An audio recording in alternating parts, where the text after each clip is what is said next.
ನಂಜನಗೂಡು ನಗರದ ಶ್ರೀ ಶೃಂಗೇರಿ ಶಂಕರ ಮಠದಲ್ಲಿ 112ನೇ ಕನ್ನಡ ಸಾಹಿತ್ಯ ಪರಿಷತ್ತಿನ ಸಂಸ್ಥಾಪಕ ದಿನಾಚರಣೆ ಅಂಗವಾಗಿ 2025-26ನೇ ಸಾಲಿನ SSLC ಮತ್ತು ದ್ವಿತೀಯ PUC ಪರೀಕ್ಷೆ ಕನ್ನಡದಲ್ಲಿ ಅತಿ ಹೆಚ್ಚು ಅಂಕ ಗಳಿಸಿದ ವಿದ್ಯಾರ್ಥಿಗಳಿಗೆ ಪ್ರತಿಭಾ ಪುರಸ್ಕಾರ ಕಾರ್ಯಕ್ರಮವನ್ನು ಆಯೋಜನೆ ಮಾಡಲಾಗಿತ್ತು.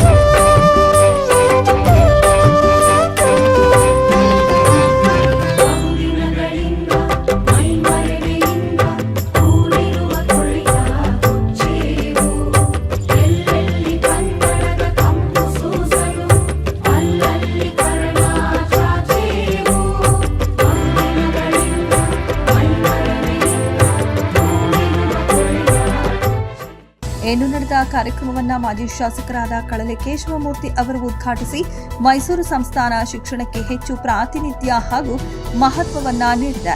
ಸ್ವಾತಂತ್ರ್ಯ ಪೂರ್ವ ಹಾಗೂ ಮೈಸೂರು ಅರಸರ ಕಾಲದಲ್ಲಿಯೇ ಕನ್ನಡಕ್ಕೆ ಶಾಸ್ತ್ರೀಯ ಸ್ಥಾನಮಾನ ಸಿಕ್ಕಿದೆ. ಕನ್ನಡ ಸಾಹಿತ್ಯ ಪರಿಷತ್ತನ್ನ 137 ವರ್ಷಗಳ ಹಿಂದೆಯೇ ನಾಲ್ವಡಿ ಕೃಷ್ಣರಾಜ ಒಡೆಯರ್ ಅವರು ಸ್ಥಾಪನೆ ಮಾಡಿದ್ರು. ಇದರಿಂದ ಮೈಸೂರು ಸಂಸ್ಥಾನ ಶಿಕ್ಷಣಕ್ಕೆ ಪ್ರಾತಿನಿಧ್ಯ ಹಾಗೂ ಮಹತ್ವ ನೀಡಿದ್ದ ಹಿನ್ನೆಲೆ ಈ ಪ್ರಾಂತ್ಯದಲ್ಲಿ ಹೆಚ್ಚು ಶಿಕ್ಷಣವನ್ನ ಪಡೆದುಕೊಳ್ಳಲು ಸಾಧ್ಯವಾಗಿದೆ. ಕನ್ನಡ ಭಾಷೆಯಲ್ಲಿ ಸುಮಾರು 9 ಜನ ಸಾಹಿತಿಗಳು ಜ್ಞಾನಪೀಠ ಪ್ರಶಸ್ತಿಯನ್ನ ಪಡೆದುಕೊಂಡಿರುವುದು ಹೆಮ್ಮೆಯ ವಿಷಯವಾಗಿದೆ ಎಂದು ಕನ್ನಡ ಸಾಹಿತ್ಯ ಪರಿಷತ್ ಬೆಳೆದು ಬಂದ ದಾರಿಯ ಬಗ್ಗೆ ತಿಳಿಸಿದರು. ಇನ್ನು ಕಾರ್ಯಕ್ರಮದ ಮುಖ್ಯ ಅತಿಥಿಗಳಾಗಿ ಆಗಮಿಸಿದ್ದ ನಂಜನಗೂಡಿನ ಪದವಿ ಪೂರ್ವ ಬಾಲಕರ ಕಾಲೇಜಿನ ಪ್ರಾಚಾರ್ಯರಾದ ಡಾ ದಿನೇಶ್ ಮಾತನಾಡಿ, ನಮ್ಮ ಮಾತೃಭಾಷೆ ತನ್ನದೇ ಆದ ಐತಿಹಾಸಿಕ ಸ್ಥಾನಮಾನವನ್ನ ಪಡೆದಿದೆ. ಇಂದಿನ ಯುವ ಪೀಳಿಗೆಯವರು ನಮ್ಮ ಮಾತೃಭಾಷೆಯನ್ನ ಪ್ರೀತಿಸಿ ಉಳಿಸಿ ಬೆಳೆಸಲು ಮುಂದಾಗಬೇಕು ಎಂದು ತಿಳಿಸಿದರು. ನಡೆದ ಕಾರ್ಯಕ್ರಮದಲ್ಲಿ SSLC ಮತ್ತು ದ್ವಿತೀಯ PUCಯಲ್ಲಿ ಅತಿ ಹೆಚ್ಚು ಅಂಕ ಪಡೆದ ವಿದ್ಯಾರ್ಥಿಗಳಿಗೆ ಕನ್ನಡ ಸಾಹಿತ್ಯ ಪರಿಷತ್ತು ನಂಜನಗೂಡು ವತಿಯಿಂದ ಪ್ರತಿಭಾ ಪುರಸ್ಕಾರ ನೀಡಿ ಸನ್ಮಾನಿಸಲಾಯಿತು.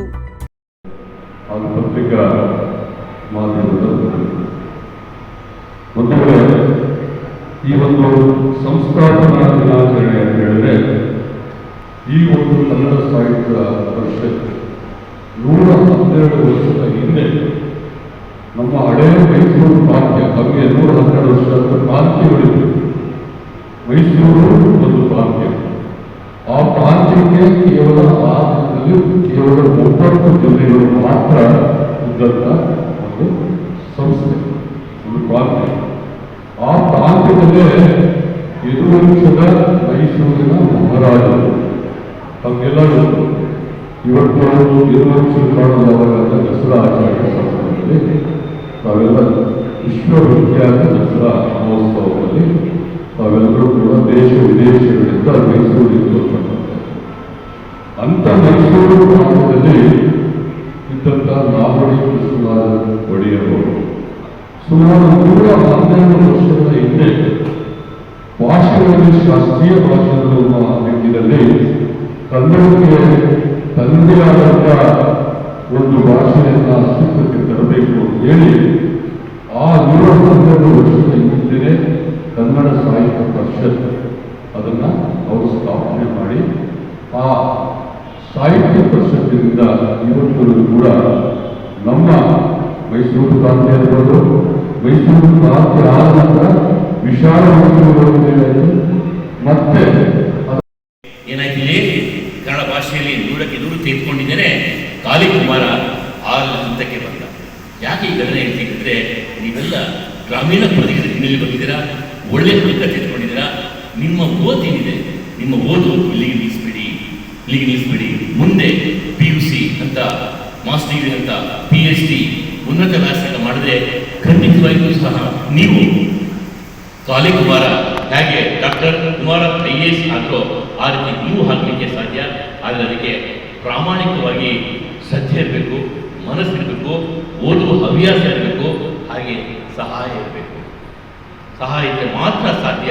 ಅಂದರೆ ಈಗೆಲ್ಲ ಇಂಥ ಸಭೆಗಳ ಮೂಲಕ ಈ ಸಹಾಯ ಸಹಕಾರ ಮಾಡಿದಾಗ ಖಂಡಿತವಾಗಿ ಸಹ ನೀವೆಲ್ಲರೂ ಸಹ ಉನ್ನತ ಹುದ್ದೆಗೆ ಹೋಗಿ ಸಾಧ್ಯ. ಹಾಗೆ ಯಾಕೆಂದರೆ ಮಹಿಳೆ ಬಾಲಕಿಯರು ತುಂಬ ಜನ ಇರೋದ್ರಿಂದ, ಯಾಕೆಂದರೆ 54 + 74 130 ಜನ ಈಗ 100 ತಿಳ್ಕೊಂಡಿದ್ದೀರಾ. ಬಾಲಕಿಯರು ಜಾಸ್ತಿ ಇರೋದ್ರಿಂದ ಬಾಲಕಿಯರಿಗೆ ಸಂಬಂಧಪಟ್ಟ ಹಾಗೆ ಒಂದು ಸಣ್ಣ ಉದಾಹರಣೆ ಇಷ್ಟಪಡ್ತೇನೆ. ಅದು ಕನ್ನಡ ಭಾಷೆಯಲ್ಲ, ತಮಿಳು ಭಾಷೆಗೆ ಸಂಬಂಧಪಟ್ಟಂಥ ವಿಚಾರ. ಒಂದು ಸೇಲಂನ